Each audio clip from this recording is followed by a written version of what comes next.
So just heading into Lowe's to get some spacer washers for that DeWalt toolbox jam box I'm making. And, just trying to find a decent place to park here. It was kind of busy at Lowe's today, and then I came across this. Check this out. Wow.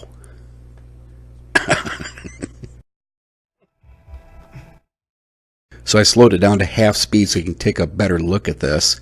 I also took some still pictures of this truck, and at the end of this video I have a bonus video for my backyard.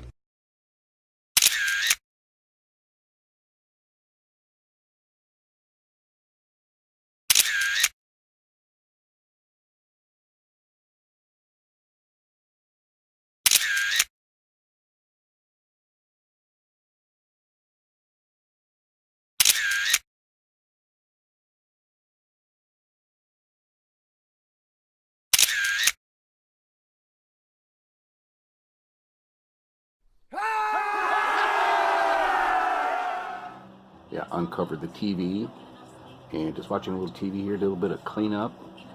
And these are my 24/7 boxes, always on. That one's got 200 watts on it.